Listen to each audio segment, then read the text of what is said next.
There's a fight between Joni and Helen last night. She's pulling her wig. No, let me see. Oh, okay. You know what? We're going to hash up the bill on the way to the stage. Yeah. Dr. Phil, we have to show you something. Okay. Apparently, two guests, Joni and Helen, got into a fight because Helen put drinks on her credit card she couldn't pay for after getting some dinner, and she expected Joni to pay for it. That's right there. Got her by the ear. Yeah. She just grabbed her wig. Yes. Oh. Oh, no. That's out of control. Somebody's going to get hurt. Yeah. Today on an all-new Dr. Phil. My mom is addicted to painkillers. She throws herself down the stairs so she can get pain pills. Oh, absolutely. You don't understand the daily pain. You're not there. A desperate family. You yanked the hair off her head in anger. A startling intervention. You made 25 sandwiches out of tomatoes and A1 sauce. I don't remember that. You're going to get soda for the children. You poured it in their shoes. Today's going to be a changing day in your life. You've never had anybody working harder to bring you to the threshold of change than right now.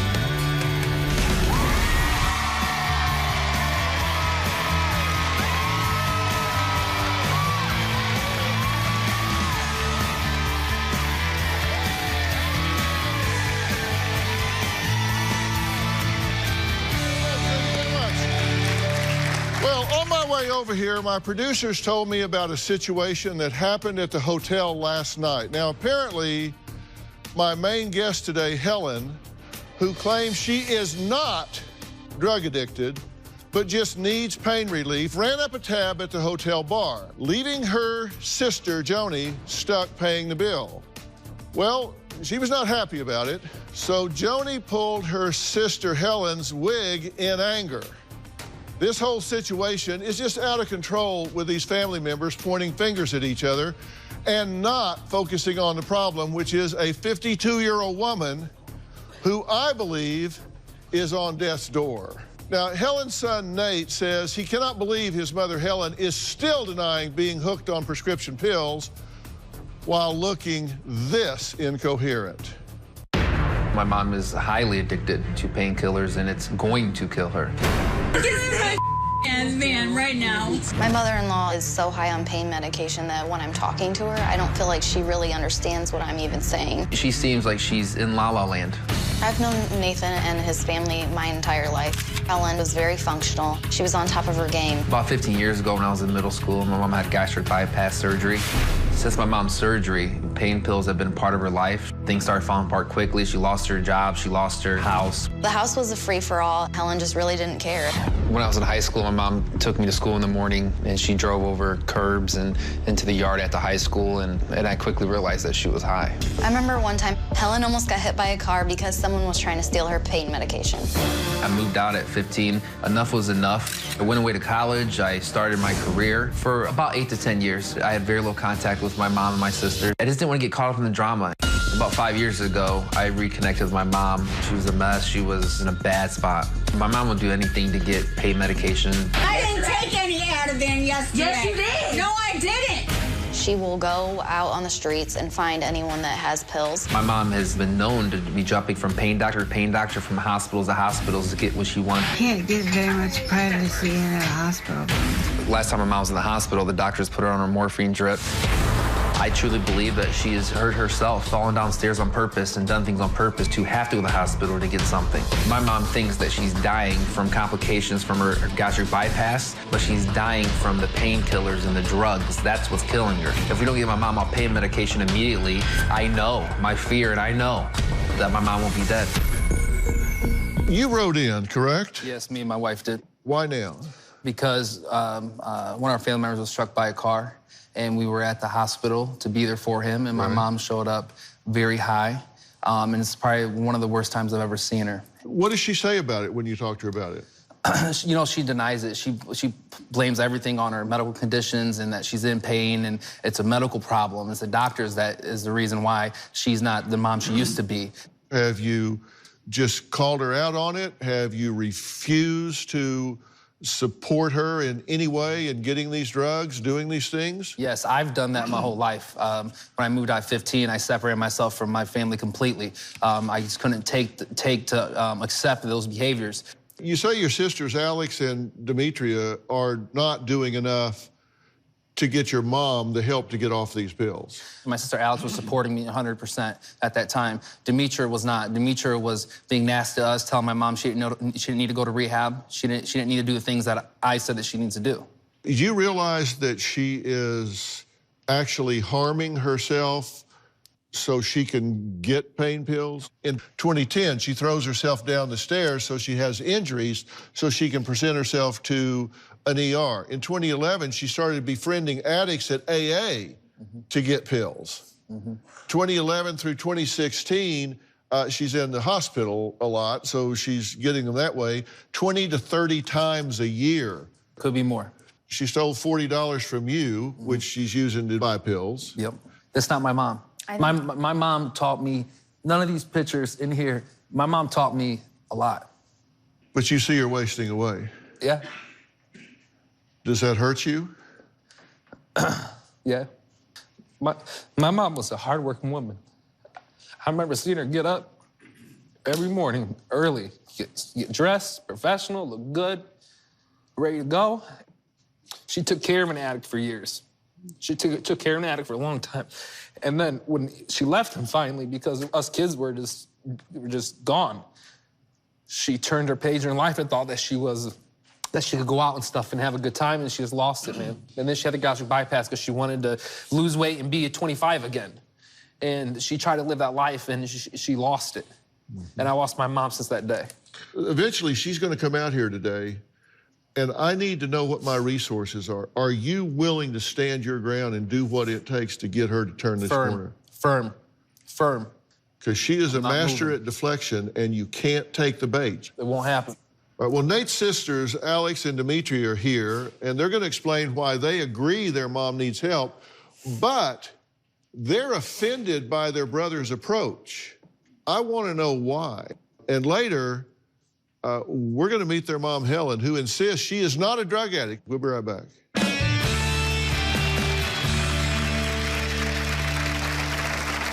My mom, she's an addict, and she has been for the last 15 years. Now Nathan wants to come in and save the day. You can't just walk in here and be Captain America when you don't even know the whole history.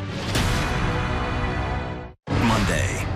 My mother thinks that she's in a relationship with Vladimir Putin. I love him. He is going to take me home to Russia. You're saying he's in love with me. Why hasn't he gotten you? Her family believes she's delusional. It's disturbing. I miss my mom. I am still your mother. She believes she's the mother of Russia. Vladimir communicates with me through his ties. This guy's the most powerful guy in the world. Why is he talking to you through his tie? That's Monday. Then on Tuesday. How many seconds do we have left? You got fired for falling asleep on the lifeguard stand. Yeah, I did. You ought to have the world on a string. And instead, you got a smart mouth and a lazy ass. New Dr. Phil, Tuesday. I've always had a real rocky relationship with my sisters, Alex and Demetria. And Alex is very hard-headed, and Demetria's very passive. When it comes to Nathan's sisters, I don't feel like I can rely on either one of them. Alex was supposed to be a bridesmaid in my wedding, and her husband was the best man in my wedding, and we got in a disagreement, and they just didn't show up. When she didn't show up to the wedding, that really did damage to both my relationship with her and Nathan's relationship with her. My sisters aren't very good at handling tough situations, tough conversations. Well, Nate said he always knew his mom was a bit off, but was shocked to return to his hometown 4 years ago to find his 52-year-old mother, Helen, looking like a frail, old woman. Now, Nate's sisters, Alex and Demetria, agree their mother is in trouble, but they claim Nate does not have all the facts. My mom is deteriorating right in front of my eyes. It's horrible. She looks like the stuff you see going viral on YouTube when heroin addicts are like passing out. The honest truth is that she's an addict, and she has been for the last 15 years. If I confront my mom about it, she tells me to shut up. I couldn't let her be around my kids because she was high on pain medicine all the time. One night she was pouring soda into my kids' shoes and thinking that she was pouring it into cups. And then my oldest asked, "What are you doing?" She didn't even recognize like who she was dealing with. One time my mom took my kids to the store. She fell asleep at the wheel and she crashed the car. There was gasoline leaking from the car. She could have killed them all. I and some other family members wanted my mom to go to a nursing home. I felt like she was already dying, so I wanted her to be where she wanted to be.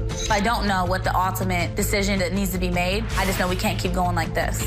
If you ask my brother Nathan, he knows what she needs to be doing. Nathan is arrogant and hard to deal with at times. For 10 years, Nathan wanted nothing to do with her addiction or her illnesses. Now Nathan wants to come in and save the day and save his mom. He desperately wants to get the family back together. He has this image of us 15 years ago before my mom got addicted and thinks that we can get back there. You can't just walk in here and be Captain America when you don't even know the whole history. I'm wondering what the agenda is here. You guys seem to have some angst about him going away while you guys are there fighting the day-to-day in the trenches battle. And it's like the prodigal son returns and takes a completely different approach when he's been gone for 6 years. What are your feelings about that? The only thing that Nathan and I agree on is the help that my mom needs. That's the only thing we agree on. To say that myself or my sister have allowed this condition is insane. My issue with Nathan is he's never been there to be supportive for me. I have 7 kids, and when I call him, Nathan, can you do the hospital run this time? Mom's in the hospital, can you come? No, I can't do this. I have to work in the morning. Can you pick Mom up? Can you do this? No, I can't do it. And I'm not meaning to attack him, but this is just the honest truth. It hurts, because it's you can't sit here and say that I've allowed Mom's condition. That's insane. I want to make sure it's clear. I never said that Alex allowed these conditions or Demetra allowed the conditions. Demetra was talking to my mom every day, and my grandparents every day, and my Aunt Joni every day. Because she lives closer than the kids, she gets more help from them. So she wasn't bringing the solution to the table that worked because there were too many emotions involved. When it comes to Alex supported me getting my mom to rehab and so forth. When I came in like Captain America, I came in because the solution needed to be a tough one, and nobody else would do it. You say, and I quote, he's an ass and a hypocrite. What do you mean? Nathan, he's never really been family-oriented at all. And he's very hard to talk to. The nursing home thing that he's talking about, yes, I agreed. I said, okay, Mom, this is the deal. You don't want to go to the medical university they wanted them to go to? So that's fine. Don't go. Go to the nursing home, let them... And she got kicked out for a second time. No. She was taking drugs into that nurse. She treats nursing homes like a hotel. Let me explain this. Because a nursing home gives her prescriptions on a timeline. Okay, let me finish. Let me finish. And then she gets, hold on, then she gets pills. She gets pills from the street, and she puts them in between those. No, it's a hotel. So she went to the nursing home, and every time she would leave the nursing home, they would send her meds. I didn't know this until my son was in an incident, and they... It's bigger than that. And then, hold on, and then she OD'd, and she had to get Narcan from the hospital. The nursing home told us that they wouldn't take her. So let me, I want to put one piece in there. So I told her that if she did not do, if this didn't work at the nursing home, then she would have to do it the hard way. But you missed a piece in there. When she came there to see him, Aunt Joni stopped. Before she came here, Aunt Joni stopped at a drug dealer's house. I didn't know that. I'm explaining, because I did my research, I did a lot of investigation. She stopped at this house, and I spoke to these people at the house. Mom stopped there to get more pills. And I asked Aunt Joni about it, and she admitted she stopped there, but Aunt Joni told me, oh, your mom was just selling her a bracelet. Selling jewelry. Selling her a bracelet. When she was high at the hospital, she overdosed. It's whatever she got from that house. Okay, if I may, if your mother was watching this, and she's not, but if she was watching this, she would be doing the happy dance back in the green room, because she would be saying, yes. They are so off point. They are fighting with each other, and when they're fighting with each other, they ain't talking about me. Yeah. So if I can get them divided and conquered, I'm gonna skate this bitch like you wouldn't believe. Yeah, and she's done that our whole life. That is exactly exactly what she would be thinking, because let me tell you, this may be a whole other conversation, and I'm happy to have it with you on another day. But we're either here to talk about family dynamics and who said what to who, or we're here to save your mother's life, not both. We have to put these differences aside. The house is on fire. This is not the time to debate how it got on fire. This is the time to put the fire out. Everybody has to be in the bucket brigade. You cannot be fighting amongst yourselves. And if you do, I'd rather you not be here at all. All right, Nate insists he is the only one in the family determined to get his mother clean. He even holds his 62-year-old Aunt Joni accountable for being part of the problem. Maybe she is. And if she is, then she doesn't need to be out here. But we're going to find out next because I'm going to talk to her. We'll be right back.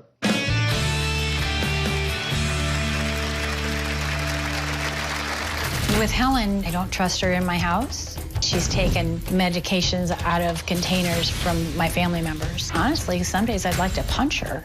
Nathan thinks he has all the answers. Nathan can be very bossy.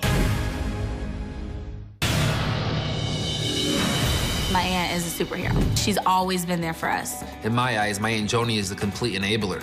She takes my mom to different houses. I call them drug houses. My mom's going to buy narcotics. I don't think my Aunt Joni is enabling her. What Aunt Joni will do is move around pain pills from different family members to make sure that they're all being fed. Nate says he is frustrated with his family's lack of support in helping their mother, Helen, stop abusing opioids. He also points a finger at his Aunt Joni, who he believes is enabling their mother's addiction. Take a look at this. I'm concerned for Helen because I want her to have a long life. At the moment, her medications are kept in a lockbox.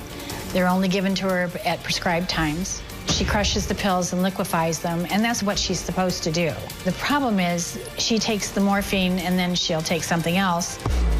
Then she's kind of stupid for a while. With Helen, I don't trust her in my house. She's taken medications out of containers from my family members. One time, Helen said that she had pancreatic cancer. People gave her money so that she could take care of what she needed. It was an absolute big, fat lie. Do you want me to help you off that chair? Leave me alone. Honestly, some days I'd like to punch her. Nathan thinks he can fix everything, but he can't always, and sometimes he's a monster. If you want to say that I'm an enabler, well, maybe I am, but I'm the person that's there all the time. When it comes to Nathan, he thinks he has all the answers. Nathan can be very bossy. He thinks if he slams his hand on the table and says, we're going to fix this thing, it's just going to happen like magic. Do you enable this woman? I don't give her drugs. I don't say, here you go, Helen, go get high. You don't have to do that. If she asks me to take her someplace, I take her. You said that you actually believe when she says she has these illnesses. I've never been told otherwise. You can't tell me that a woman that goes to the hospital 20 or 30 times a year, throws herself down the stairs, that it doesn't occur to you that she's manipulative. No, you can't.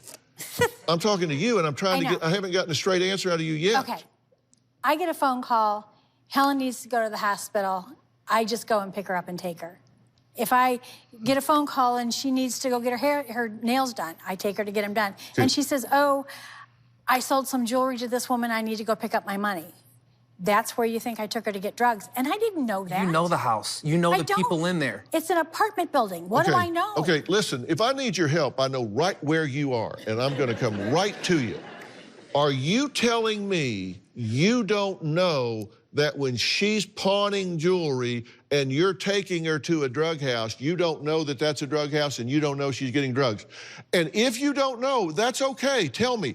Because if you're that naive, then I'm gonna excuse you from this and I'm gonna let you off the hook here because I can't have you here if you're gonna buy her. But understand, I didn't take her to a drug house. I took her to a high-rise apartment building for senior citizens. She said she sold jewelry that she made. How could you not know? How would I know that somebody in the high-rise senior citizens apartment building was selling drugs? Because she's a deeply entrenched addict and she has one agenda in her life, and that is to get to the next high. Okay, but it doesn't look like a drug house. Quite honestly, I've never heard of that happening. You were frustrated enough with her last night that you yanked the hair off her head. Yeah, I was. She spent my car payment money. On? Liquor. I told her the night before, you can't drink. They're not going to pay for this. You don't have the money to pay for it, and I'm not going to pay for it. Well, guess what? I paid for it. Because there's no choice. What do you mean there's no choice? I could let her go to jail. There you go. What is my message? What are you hearing me say? Stop letting her do things. Stop enabling her is what he's saying. I get that. I get that. So you just say you do enable her. Okay, but when I got there last night, they weren't going to let her go until somebody paid the bill. So I paid the bill. And Joni, we talked about this. You're her sister. I know. You have enabled her, and you admitted to it. Just say it. Okay. It's okay. All right. So you enable her. All right, I enable her. Okay. If you do things that make it possible for her to continue on this drug course, you're helping her kill herself. She's committing suicide. Mm-hmm. Slowly and surely. She's going to have to get off of these pain pills. That's going to require medical supervision. I know that. It's not your job to titrate her off of these things. It's not your job to decide what's legitimate and what's not. It's your job to say, I'm not going to be part of your drug behavior. That's all you got to do is say no. I got it. Okay. Helen has told our producers she is here today to get help for her medical issues, and she is not drug addicted. Well, we all on board here? We're locked in. Yes. We're going to meet Mom next.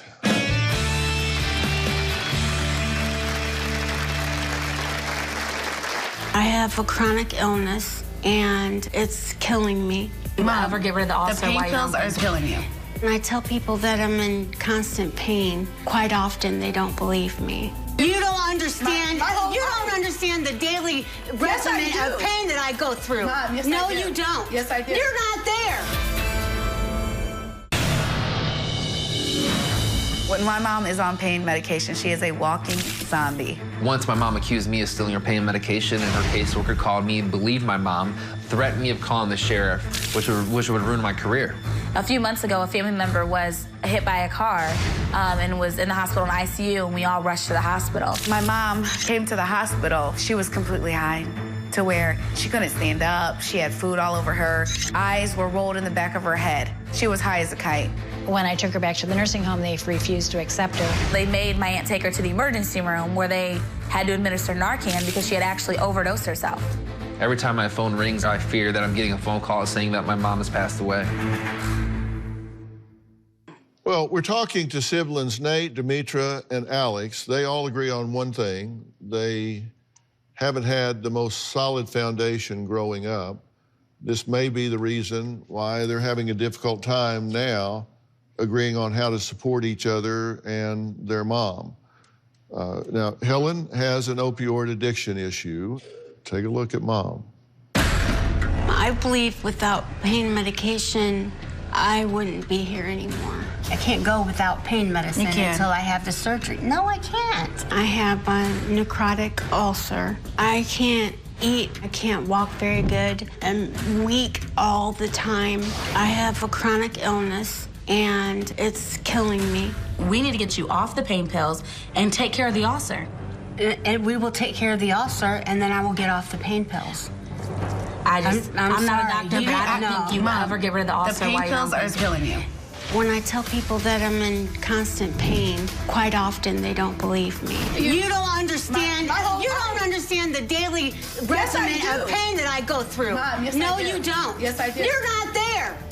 I have pain in my abdomen and my back, my left leg. The person that I blame for all this are the doctors that have passed me around from one to another without any one of them really trying to find out what was wrong. You know, there's some good, really good doctors, but, you know, they're just not going down the right road. I don't take the pain medication to get high. It just gives me some relief. Actually, it kind of gives me some energy.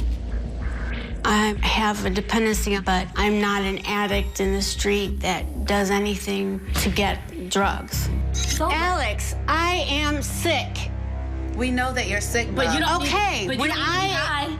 I'm not trying to be high. Okay, do you abuse your pain medicine? And I have occasionally, You do all yes. the time, right? No, I So don't all the therefore, time. anybody that I don't abuses all the their time. pain medicine And the does only not time need to I be do on it. that, and the only time that happens is when I'm in an intolerable amount of pain.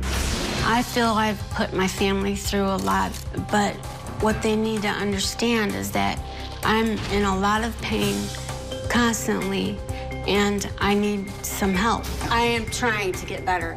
Believe me, it is a feat every day. I hope Dr. Phil could snap his fingers and make all the bad go away.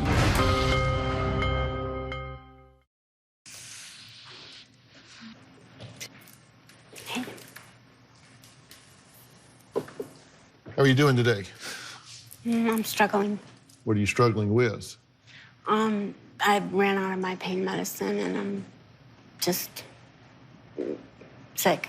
Are you in withdrawal? Yeah. Uh-huh. And when was the last time you took a pain med? Yesterday. Today? No, I didn't. 2 o'clock this morning, 4 o'clock this morning? I didn't take an opioid today. It's okay, not, it was that the same pill. It was tramadol. You came in there and said you needed it. Yes, You I kept did. us up all night, ringing our doorbell to get pain. I'm sorry. How long have you been on opioids? 5 or 6 years. Right. You understand opioids are not designed for long-term use, right? Yeah. If I don't take pain medicine, then, I mean, sometimes the pain is so unimaginable. This is an auto-exacerbating syndrome. The more you take, the sicker you get, the sicker you get, the more you take, the more you take, the sicker you get, the sicker you get, the more you take, the more you take, the sicker you get. And so...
But you've actually crashed the car, right?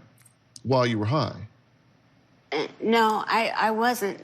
I dropped my cell phone and reached down for it. And That's a lie, Helen. You fell asleep at the wheel. You had 2 kids in the car with you. She doesn't. Oh, You fell yes, asleep. I forgot about that one. I Oh, remember. there's that Other time. time. Yeah, there's that one. I remember. I remember now. Well, let's look at some behaviors going back further than 5 years, actually.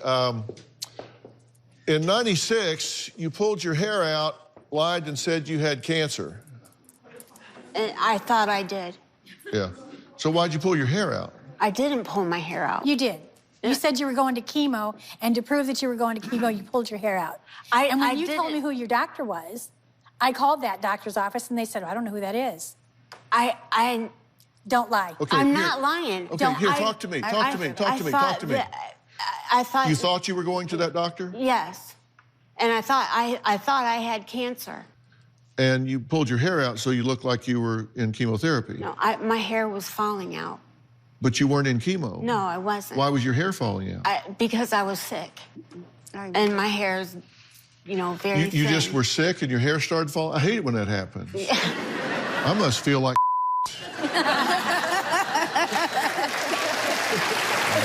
If you believe what you're telling me, then you're in worse trouble than I thought. Okay, in '08, you were making sandwiches for the children. You made 25 sandwiches out of tomatoes and A1 sauce. I don't remember that. You OD'd while babysitting Alex's kids. Then you're going to get soda for the children. You poured it in their shoes. I don't remember that. Or anything. Mom, that happened not even 2 years ago. It's why I made you move out of my house. No, I don't remember that. The fact that you don't remember that you were that absent, does that tell you that you're out of control of these narcotics? Absolutely. I absolutely have issues. And you don't have issues, you are a drug addict. And no, I'm not an addict like that. I am addicted to pain medicine. Addicted. Addicted. Addict. And I mean, if you want to call it, I'm addicted to the pain medicine. Then you're a drug addict. Okay. And you know what I believe? I believe that you started taking these pills for a legitimate reason. But what people didn't know about opioids is if you fill that prescription one time, your chance of being addicted at the 1 year mark is 12.5%. If you fill that prescription at the 30-day mark, your chance of being addicted at 1 year is 33%. That's horrible. You got caught up in the opioid addiction. Yeah. And once it gets a grip on you, it's terrible. Yes, it is. And you have been victimized by this. Yes. It doesn't make you a bad person. It just means that you are in a chemical straitjacket that is robbing you of your life and your family. Yep. And I don't intend to let that continue to happen. Okay, that's what I'm hoping. We'll be right back.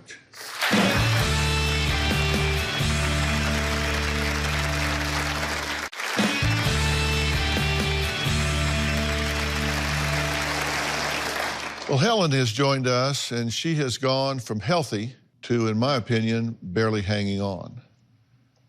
I want to introduce someone now that is very important to this conversation. This is Dr. Gerald Sachs.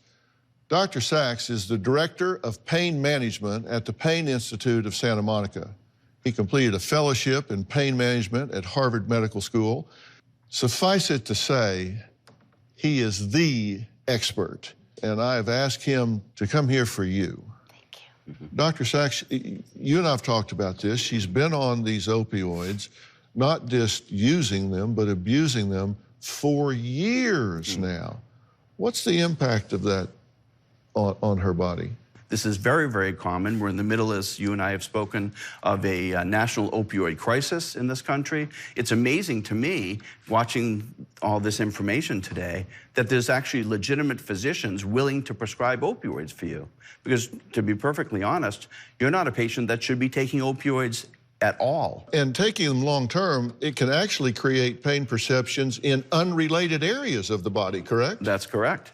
I mean, right now you perceive the pain as in your abdomen, but also you were describing pain in different areas. I know that you've had multiple surgical procedures and obviously have scar tissue, and all of those issues can and should be addressed by a pain management specialist, but you have to get the addiction solved first. Let's do a hypothetical, doctor. Let's assume that nothing changes. This is all much ado about nothing. She just goes home, continues down the same path that she is right now. Where's this headed?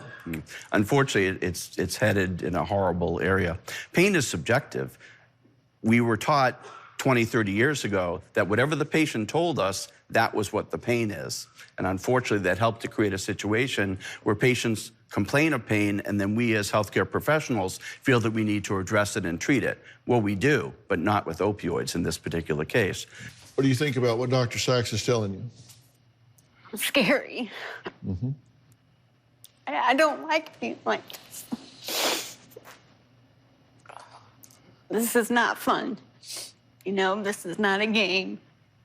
And I would love to be off the pain medicine and not have to worry about it. It's horrible. And the fear of getting back in pain is horrible. Well, I've got a really hard question for you.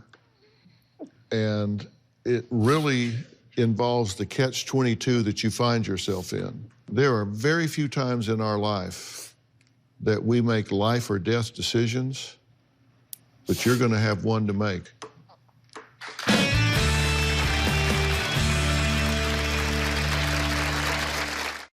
Alex, in short, do you believe that if your mother continues on this path, she will die soon? Absolutely. I want her to get better. I want her to get off the pain pills. Demetra, what do you think? In my eyes, Mom's already dead. Like she's a walking zombie. I don't have my mom. And you miss her? If you don't get help, we're gonna bury you. We're gonna bury you. You understand? Yes. You're gonna be gone. And I'll have to tell people why I didn't do more to get you help to keep you alive. I don't want that for you. I need you to, I need I you don't to want. get I better. don't want my kids to feel like that. The catch-22 that I said, the decision you have to make is, if she gives this up, it's like walking into hell for her because of the pain that sits on the other side, the withdrawal, the sickness, it's like flu on steroids times 10.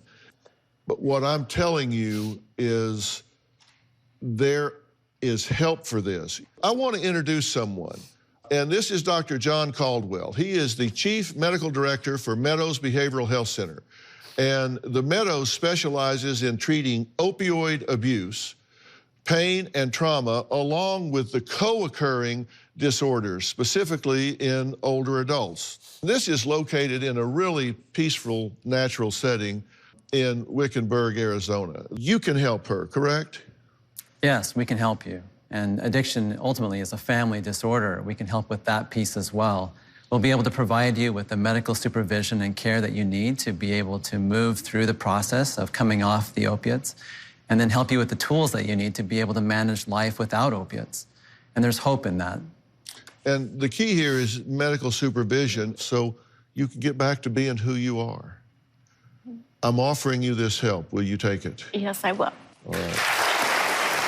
I want to thank all of my guests today, including Dr. Gerald Sachs, Director of Pain Management at the Pain Institute of Santa Monica, and a special thanks to Dr. John Caldwell, the Chief Medical Director from Meadows Behavioral Health Center. Judy wrote to me on this post, "Your care and concern for people is genuine and very evident each and every time you sit and talk to someone. That's why I think that she's talking about Bam, reached out to you.